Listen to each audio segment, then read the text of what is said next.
Ladies and gentlemen, welcome to the latest edition of the Income Protection Task Force webinar. As you all know, when we have these webinars, we bring in industry luminaries and talk about income protection and their attitudes and views. I'm delighted to say for this edition we have Adam Saville from Cover Magazine. Hi Adam. Hello. How are you? Good, thank you. And for the next half an hour or so, we're just going to talk about, Adam's perception of the income protection world, where we are, and obviously the main thing is learn a bit about Adam. So welcome to the program. Tell us a bit about yourself. How did you end up in our industry? Yeah, I haven't always been in insurance, but on the side, I always wanted to be a music journalist. Yeah. Some people might be aware. I ended up working in music journalism for about 8 years. Yeah, you were a DJ. I went to I was a DJ. Kind of, yeah. Now as a hobby, it's weird. It's all kind of gone back to front. So I started out as a hobby DJ, kind of at university. I bought some turntables and I started collecting records, and I was very into music. I wanted to write about it. My pathway into music journalism, I ended up in working at DJ Magazine as the club's editor, which is basically kind of another way of saying that I was paid to travel around the world clubbing, which sounds brilliant. I'm sure everyone watching is saying, "Wow, it sounds like a dream job." And for a while, it very much was. It was great for me in my 20s. I travelled around the world and met lots of great people, lots of people I admired, listened to a lot of music, and got to DJ in different places. I ended up not to kind of dwell too much on kind of the different roles I had there, but I also worked as head of events as well. So I started events as far as Brazil, for example, and ended up sort of touring around East Asia and things like that, which sounds all fantastic, and it was all brilliant. And then it kind of got to a stage where into my early 30s, I kind of I've been doing it for some time. It's quite easy to get trapped in that world. Yes. And I'm sure there are people watching going, "God, that sounds exhausting." And it was. I was putting out magazines as deputy editor towards the end of my time there. It's a great magazine, if anyone's aware of it. It's been running since the early 90s, so it's very well respected. We did global polls, so with millions of people sort of tuning into the polls that we would put together. And with that came kind of like a really hectic lifestyle. Yeah. And around about sort of the early my early 30s, my mum passed away fairly suddenly. It was secondary breast cancer, but it was quite unexpected, and she took quite a rapid sort of downward spiral. And around that time, I was hit with a couple of challenges. I was in this lifestyle which kind of had sort of like consumed me in a way. Yes. There was a big drinking culture, lots of late nights, So a burnout sort of naturally started to enter. Yeah, without me realising it, which is why I'm so interested in kind of mental health as a topic, and burnout, which recently was classified by the World Health Organization. Occupational burnout is now an official diagnosis. Yep. And for me personally, I can only really talk from my own experience, but it was across a few different areas of my life. So, not to go into too much detail, but for example, I'd broken up with a long-term relationship for 4 years. I was partying, is I guess the best term to use, whilst working at the same time. So I was working hard on the magazine, travelling a lot, also in this sort of like surrounded environment where a lot of late nights, a lot of kind of hedonism, I suppose is a good way to put it. And then I had another life event, a bereavement or a very sudden sort of crisis with my mum passing away. And it created this perfect storm really for me to sort of be hit by this kind of, there's another aspect to it. The fourth pillar of well-being is my financial health. Yes. I also got into a lot of debt. And I kind of link it back to almost kind of a mental illness. And we know that mental health and kind of financial health are very intrinsically linked, which is why I'm such a keen advocate of income protection. Because what I didn't realise that while I was kind of, I suppose, operating in this way, which I did unconscious behaviour, I suppose, partying a lot, drinking a lot, and spending a lot. Yes. I didn't realise what I was getting myself into. Yeah. And then when my mum passed away, reality set in, and all of a sudden I had a really kind of radical change in perspective. And I was like, something needs to change. And I describe it as a rock bottom, at a moment of kind of like, an epiphany. Yeah. Your road to Damascus. My road to Damascus. And it's ultimately, like, it wasn't a breakdown, it was a breakthrough. Like Rhys Williams said a conference recently on a panel that we did about sort of men's issues. It was a moment that kind of I'm really quite grateful for. At the time, it was tough, Yeah. Anyway, your question was, how did I get into life insurance? Well, I ended up looking for a new job. And I actually did work experience at Incisive Media in the past, and because I had an insurance background, to cut a long story short, I found myself as the editor of Cover because I wanted to be an editor of a publication, and I wanted one that was going to be more sensible. And inadvertently, along that way, I've actually found myself in an industry which very much kind of like aligns with where my principles are right now, which is really, really interesting. It's, I didn't ask for it, but at the same time, I found the need for protection, health insurance. My mum died of a critical illness. She would have benefited from a second medical opinion, for example, which I didn't have. Things like that, I have very close to my heart. So your choice of job has actually brought reality home to roost. And the other interesting thing is the comment you made about realisation. Do you perceive that with a lot of young people in particular, actually this is happening more than they think? Yeah. But because of, let's focus on financial education, for example, because that isn't taught properly in schools or the start of people's careers, and obviously part of this is student debt, I imagine. Do you think there's almost an element where the industry really needs to try and help here in terms of help with that financial education, right from the start of someone's working lifestyle, working time, which actually might help with not solve all of these issues, but didn't I read recently that 1 in 3 mental awareness claims starts with a financial breakdown? There's evidence that they're linked. Yeah, I would say, there's a couple of things going on there. You can lead a horse to water, but you can't make it drink. Yeah. So when I was in my 20s, people did say to me, "Oh, you should probably slow down, or you should probably save." I didn't have the basis of education that was required. And it's also very easy to say that to someone in the 20s. But when you're, it's whether they're actually listening and act on it. However, I do genuinely believe that the education can start earlier. Yeah.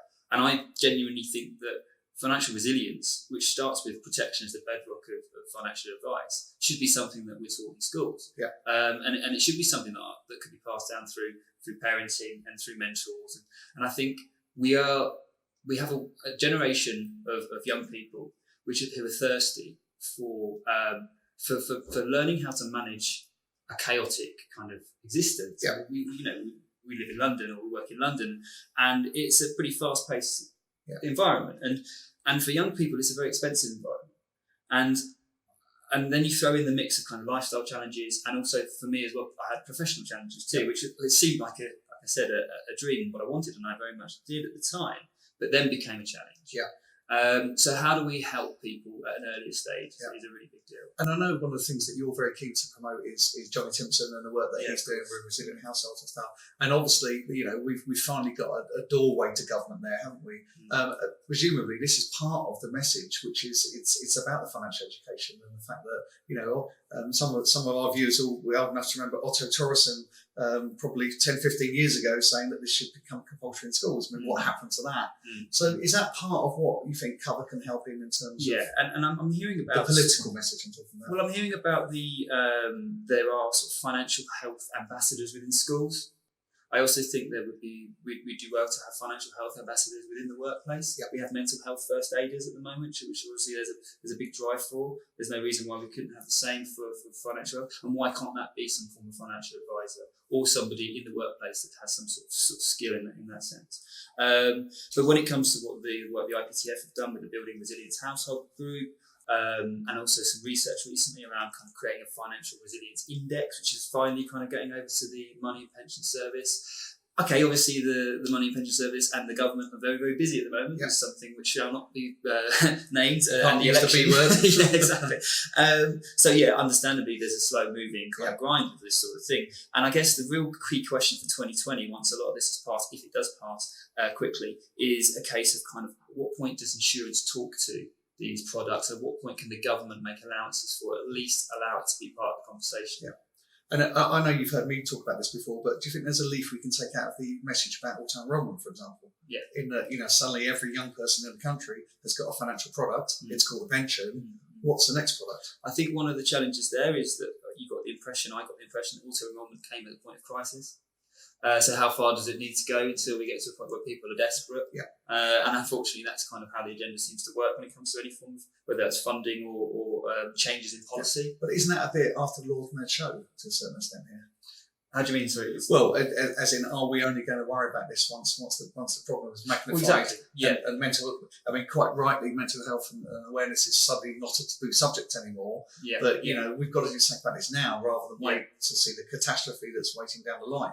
Yeah, and we talk a lot as an industry about sort of the fallout of very negative stories in the press, whether that's kind of a claim not being paid, or cover being declined for a mental health reason.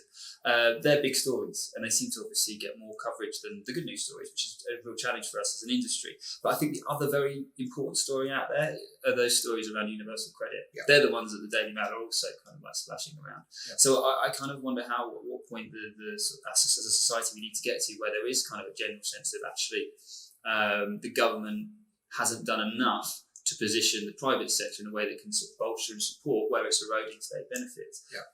Traditionally, in the past, as a financial advice industry, policyholders who may be on universal credit weren't really a target point, and that's changed. That one of the biggest changes in 2019 was kind of actually the realization that universal credit does actually play a part in people's lives, even those who are sort of middle earners. Correct. Because that landscape's changed. Yeah. But at the moment, there's a reluctance on the part of the government to actually allow that to play a part in their policy making decisions. Which brings us very nicely onto another subject I wanted to ask you about, which is, and again, this isn't exclusive to the southeast, but I think the UK now has as many renters as it has owners, and this whole this concept of generation rent.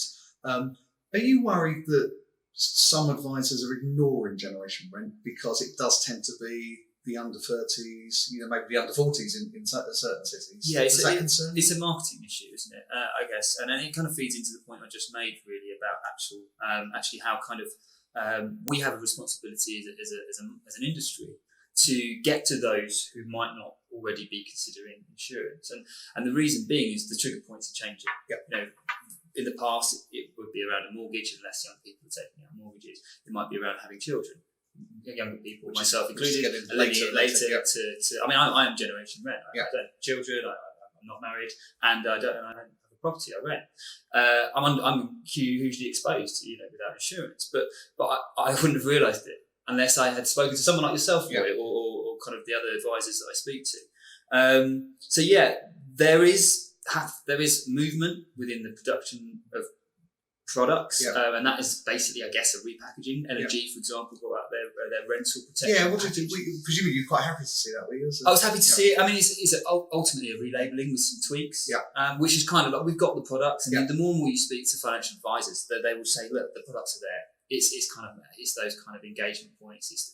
And as a site cover, we try to present as much research as possible that helps advisors to sort of track the behaviours of people within society, where their exposures might be, and some of the conversations that they're looking to have. So it answers your question about kind of should advisors be to be focusing more on generation? Yes, and that should be already happening, hopefully. But also, I think providers also have a responsibility to help them along the way. I mean, one thing that strikes me about generation rent is that, of course, they are the client of the tomorrow. Even for some old fuddy-duddies like myself, we all brought our client banks up based on people who we met when they were in their 20s and 30s. So we're missing the trick as an industry if these people are ignored. And one of the interesting things about your site is your demographic. Could you want to tell us a bit about that? Yeah, and before I make that point as well, I think one of the main challenges we're looking at as well is also the rise of sort of D2C online propositions that might be offering simple cover. Yeah. I'm all for that, as providing it's getting protection in place. Yeah. And I wonder where advisors could almost kind of link up with there's almost a room for convergence into actually providing simplistic cover, but where there may not be cover that could potentially be offered for whatever reason, whether that's a disclosure of mental health or previous condition, or the fact that they're not, I hate the term, a clean life. Yeah. An advisor needs to be on hand to make sure they can find cover because it is out there. So in answer to the question about the demographic of our site, we did a survey recently and found that actually 49% of our readers were female. Yep. And a lot of them were younger than you'd expect as well. What sort of age group? So I think the majority were kind of just between the age of kind of 30 to 40. And then, I mean, it's quite an even spread. Yeah. But there's more in their 30s than you might expect. Now, why that fascinates me in particular is that I'm not sure if you're aware of this, an old adage in our industry that you tend to advise people of your same age. Okay, so if that is occurring, that's good news, because hopefully that means a lot of your readership are of the age where their friends, family, people that come across our generation rent. So you would hope that they are being addressed. And I guess as well, it goes back to the point about sort of making the horse drink. Ultimately, I mean, I personally wasn't ready to actually have a conversation about insurance until I'd almost witnessed the devastating impact of a critical illness, or had actually sort of witnessed, kind of actually learnt a little bit around sort of like the dangers or the exposures that I had to not having my income protected. So I guess this is I mean, the reason why I think it's called life insurance is because it's about real life. You know, and advisors in the past maybe focused too much on the financial health aspect. Are we talking about lifestyles? Are we talking about sort of the things that are very real in people's lives? So a reality situation. And again, I know you joined cover slightly after Seven Families. Well, that's a great example. That's that. Hopefully it's a good example. If you make stories real, then people can relate to them. And of course, we're not just talking about general public here, we're talking about advisors as well. And I think half the problem with income protection, and just want to hear your views on this, is where it sits in a hierarchy of protection. We know, broadly speaking, there's 1 million life insurance policies sold a year, 500,000 crit ill. It's now thankfully 130, 140, 150 of IP and going in the right direction, as we said at the start. But do you find that strange coming into this industry, that on the propensity of the person to become ill is far higher than to die, and yet we're selling things in that order? I mean, it's critical illness is a good example of a product that kind of actually spotted that people are living longer. But actually, there's research and there's evidence that the people would actually prefer the protection to be of their income. But we haven't quite got there yet as an advisor market and as a consumer based. There's a few reasons for that, I guess. There's kind of a perception issues, and I guess I do sympathise with advisors too, because there are barriers to selling income protection.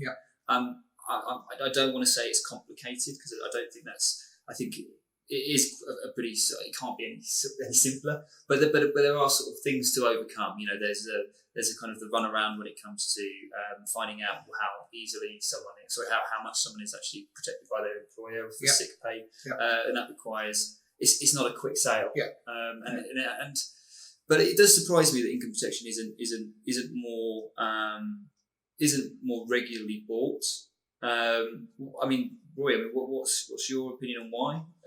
I think it's just awareness, and it goes back to Seven Families again. I think there is an assumption by lots of people, something you've just touched on, that they're covered by their employer. I think there's an assumption by a lot of people that are covered by the state. This is obviously very much in the press at the moment with universal credit. I think part of the problem is there might be a perception that income protection is harder to write. But actually, if you talk to people that are writing on a regular basis, they will say no, it's not. And I think that there's an education process. Is there a labelling issue? I mean, and do people know what a deferred period is? I mean, mentioned to them, or do they hear income protection and think PPI? I mean, what do we? We probably as an industry don't help ourselves with some of the terminology, and I think that's where as a journalist, obviously, it'd be great to get your input as to helping the industry translate what some of these things mean. But I think there's still an element there of it's for some reason it's further down the list, and I think one of the things that you probably just alluded to is the element of this won't happen to me. Because if we genuinely believe that's not going to happen, the bank of mum and dad, you're not going to look for the solution. Now, the link here, and obviously, as we've already mentioned, mental health and awareness is no longer the taboo subject that it was even probably 3 years ago. And if you take the logical step with that, the only real solution is income protection. So, how have you found things recently in terms of the attitude to this subject with both advisors and insurers? I guess I'd like to ask. Absolutely. Well, insurers are already, I've noticed, there's one in particular that shall not be named, has already spotted the potential for offering mental health services earlier to the family members. So there is a sense that there's awareness, I guess, that obviously, I think it's the second most popular reason for an income protection claim. But in the past, it was very much about sort of at the point of being signed off. And I think we're moving into a kind of an approach to the product which is more about prevention and sort of maintaining the health and well-being of a policyholder. Yeah. So there are some great offerings out there that are already focusing on, and I think there's more that can be done, focusing on sort of what are the tools that we need to stay mentally well. Yeah. And going back to what I was saying about the fact that we have a younger generation that are thirsty not just for knowledge, they're also very much engaging with their well-being. Yeah. I don't want to speak too generally, but ultimately there's more people deciding not to drink. There's more people going to the gym, and there are offerings out there that are very good at incentivizing kind of well-being attitudes. I mean, there is a danger there for advisors, though, when you start sort of selling policies off the back of rewards and benefits, whether it's a gym membership or certain kind of added benefits, because ultimately you want them to be buying into the insurance. Yeah, you detract from the original So concept. you want to make sure it's sticky, so that for example, if they change their gym membership, they're not just going to cancel the policy because that's the reason they bought it. Yeah. So there's a danger there that we're not crossing over into another territory. Is that education again, though? It's education, and it's about the quality of the advice, I think, and it's about actually why are we selling this policy? Yeah. How do we prevent it from being cancelled? Because ultimately that person will end up being uninsured if they do decide to cancel it.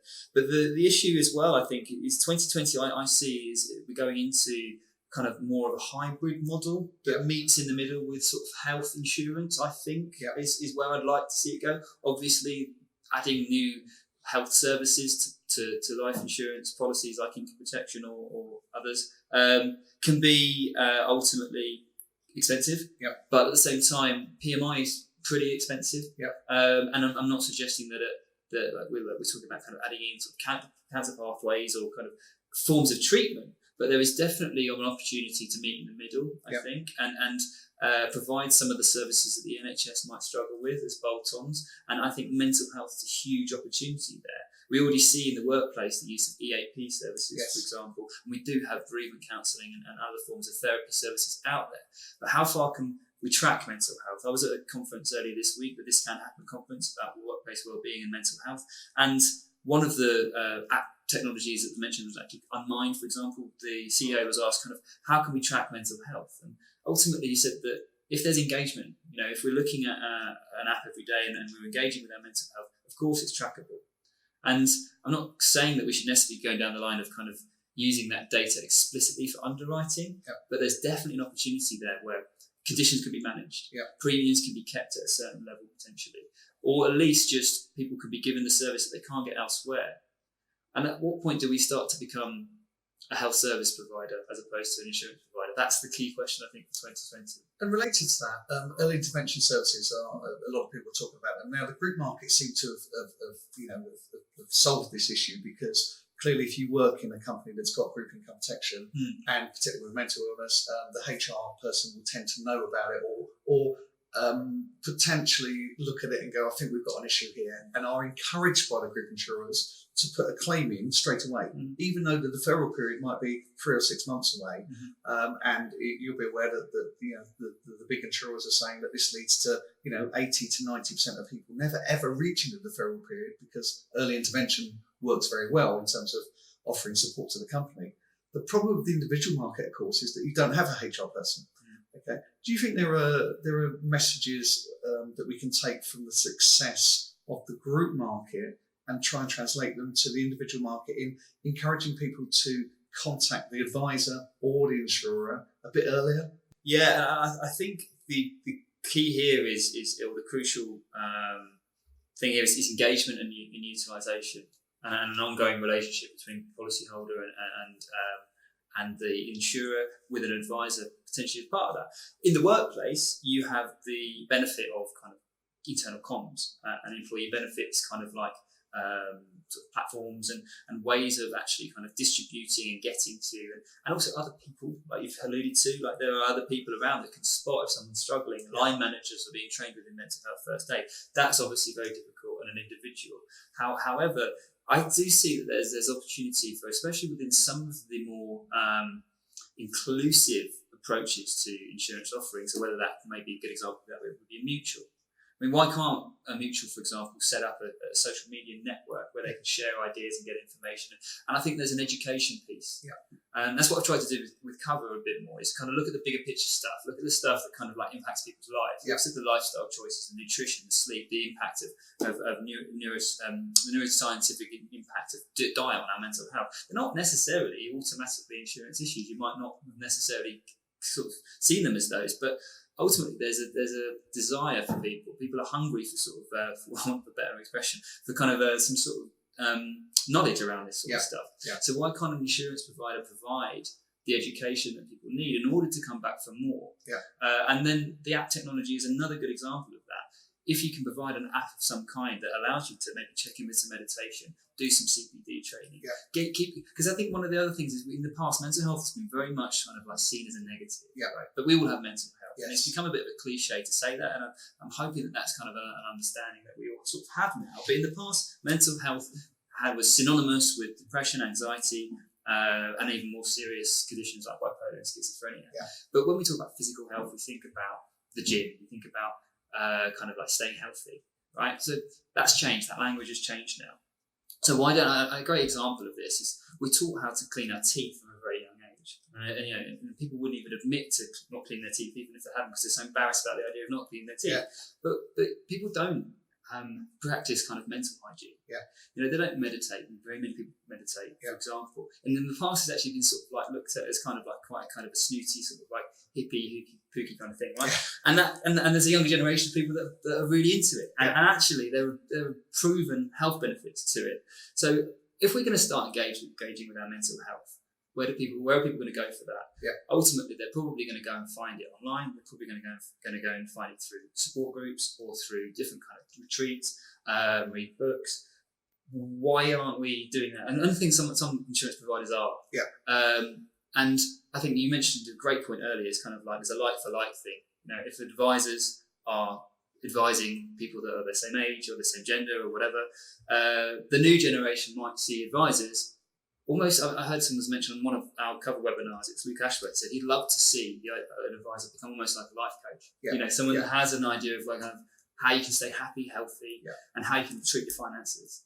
That holistic. We talk a lot, Roy, don't we, about holistic advice. I mean, how far can we go with it? Is my challenge to advisors. No, I think that was a great point, because there'll be many holistic advisors who actually end up becoming the confidant of a person. Exactly.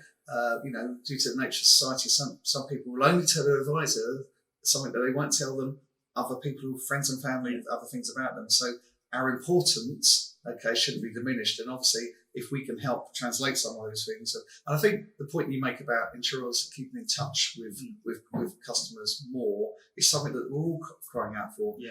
It's an old record to go on about, but why are we not saying that every insurance company out there should send out an annual statement at the very least? And it does happen, and even advisors are doing that too. I think Futureproof and Drewbury do send out kind of like comms to their clients. And you touched upon the point there about kind of telling kind of things that are quite personal to your advisor. And we know the links between sort of mental health and money. I mean, money is a great source of, it can't buy you happiness, but it can be a great source of unhappiness. And you found recently, and there's a great video on the cover YouTube involving myself, Roy, and Simon Thomas, who's one of your clients. And that's a really good example of holistic financial advice. You were able to not only advise Simon to take out a policy for himself and his wife, who sadly passed away very suddenly, but also what to do at the point of her actually passing away. He sent you an email at 3 a.m. You were one of the first people he told about this situation, to find out the information he needed. And then thirdly, what to do with the money. And that's, for me, is kind of a great example of advice best practice. It's kind of like, well, you need to handhold and support and be involved. You don't need to, it all depends on the relationship, but there should be the opportunity for the policyholder to feel comfortable enough to come to an advisor and be guided through something that's clearly very traumatic. And again, a big thank you to Cover in particular. That video, as you know, has gone viral. And actually, the IFAs that have contacted me, the subject they've spoken about the most is the end part of the advice. The fact that after the claim came through, what we did is we went back and sat down with Simon and advised him what to do with the sum assured. And I think that's where the advisory community can actually give itself a pat on the back, because I think more people do that than we perhaps expect. Absolutely. But isn't that the whole point of advice? It's about give them the policy, helping them with the claim, but then helping with a follow up. Absolutely, and being aware of their emotional circumstances too. Because Simon obviously had, and again he was incredibly honest at your conference recently about the mental issues that both before and after, which people hadn't realised. I think that's quite important as well. And I think we're walking into a really not dangerous time, but really tricky time for advisors, because ultimately what we're asking is a lot. You're asking not only to have expertise around their insurances and financial health, but also to have the wherewithal and the understanding and the emotional intelligence to be able to support somebody at their time of need, potentially if they're involved with the claim or have that sort of relationship. And also disclosing very sort of like not secretive, but very personal information, whether it's sensitive. There's one of the things I guess advisors could do more with, would benefit from some training around kind of like the skills that are required, the soft skills that are required. And I know the CI and the CPD training is focusing more on that. And we hope to try and introduce more of that into next year at Cover. And following on from that, something that you and I are both involved in, but a lot of our viewers won't realise about. Do you want to tell us briefly about the Get Ahead Festival? Because I think there's some messages there. Absolutely, for all of our viewers potentially. It was amazing how it kind of went full circle for me, because I found myself kind of like getting out of the music industry, finding myself in kind of like protection, and then we sort of met up with and got involved with Get Ahead Festival, which is a mental health festival, a 24-hour mental health festival, which doesn't sound like it's very good for your mental health, but it is. It's in a nightclub too. It's catered for the nightlife music industry. Young people who are potentially, like I kind of faced, kind of staring down the barrel of burnout. And the event itself kind of looked at sort of well-being, mindfulness, meditation, managing lifestyle challenges, whether that's kind of drink and kind of other sort of well-being issues, but also breaking down stigma, awareness, and how financial health can play a part in that. We sat down and we did a panel discussion at the event with most of the people in the audience who were in their early sort of 30s or 20s, and it was great to be part of that conversation. And it's something that we've lacked as an industry. We've lacked sort of involvement and being, as we've already touched upon, being part of the conversation. At what point is a young person sitting down in a pub or in their industry or at work mentioning, do you have income protection? Because not only are you drastically exposed to a challenge down the line, but also there are these added benefits that could help you, whether that's kind of mental health support or whatnot. And the other thing that was very powerful that day, of course, was Luke Ashworth, who many of you will know, who spoke incredibly honestly and poignantly about his real life situation. And he also appeared at the Covenant Forum as well. So I think that sense of reality is very important. Those personal stories are crucial, and I shared my personal story actually, but I hope that it kind of connected with some people in the audience when I was at the event. People could see that I found myself in a tricky position in the industry that they were in. So it was funny how I was in a position to almost kind of like present a kind of I get what to them might have been a new idea, hopefully. But we'll be repeating the Cover Mental Health event next year. It'll be the Cover Mental Health and Wellbeing Summit. So there'll be lots of case studies and personal stories there, and searching into and kind of like taking on board some of the more sort of peripheral yet very meaningful sort of aspects of wellbeing and mental health. So two final questions before we leave you. First is one about the industry actually. Looking forward to 2020. Bullish or bearish? Yeah, it's interesting, that one. Was it sort of Tom Bakery sort of famously said that during sort of good times things are okay, but then during bad times they're kind of okay. So I think we're fairly sort of insulated as a marketplace. I do wonder if we do enter some economic instability, whether we might see people cancelling their insurance before they do their gym membership on the Netflix. That's the beast that we're faced with. But I don't know, maybe one of the messages that we need to get out as a marketplace is that actually, if we are entering economic instability, ensuring you have income protection is actually vital. And I wonder, it would be interesting to see if there's been any spike in income protection sales following I don't want to say the B word, but the kind of the fear around sort of what might happen going into kind of a new economic climate. So bullish or bear, I think I'm bullish. I'm enthusiastic and Cover. We're growing and trying to do more and more with what we do and branching out. And I think technology and new ideas are going to be welcome. And lots of product developments and expansion. So I feel like it's a pretty bullish marketplace. I feel like protection providers and health, well, particularly protection providers, are looking to disrupt. They are looking to find new ideas because there's such a huge amount of potential out there. It would be foolish of us to be kind of like reticent when we've got a lot of work to go forward before we even start to kind of be protective ourselves. And you've just run, which I think arguably one of the best cover conferences ever. Okay, Thank you very much. Did you get a sense that you feel that the industry is coming together? I'm talking about distributors, insurers, reinsurers, industry experts. Is there a collaboration that's occurring more? As an industry, we've made some great steps, and like you mentioned earlier, sort of like Johnny Timpson and the kind of the work stream around access to insurance and the building resilient households work. We are now sort of playing a part of the conversation higher up the food chain where it comes to policy making. So that I think is encouraging. We are, there's a lot of collaboration. There's a lot of strong groups like the Income Protection Task Force and others that we are beginning to see sort of a bit more collaboration around mental health, for example. I know the ABI are putting together some core standards.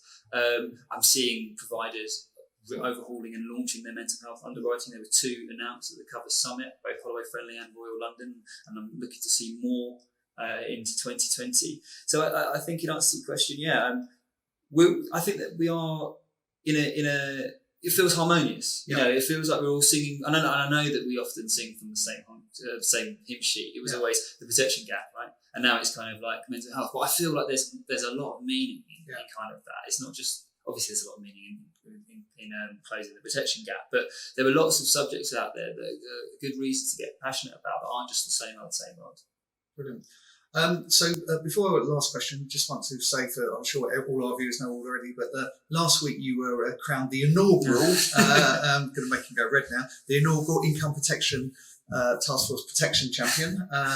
Thank you very much. Which was fully deserved, and I think that there's lots of things said, but I think probably the most poignant remark was that you're a breath of fresh air, which is needed, and there have been journalists in the past who have maybe been a little bit too cynical about certain protection. Talk about generically.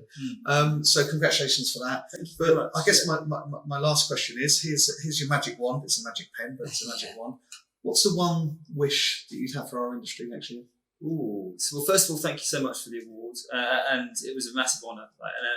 It was a real surprise, and I hope that people sort of stuck out to watch the entire duration of this video. Is not now going like, what? I gave it to him. We didn't know what I was talking about. But seriously, if I had a magic wand and I wanted to change something about I think.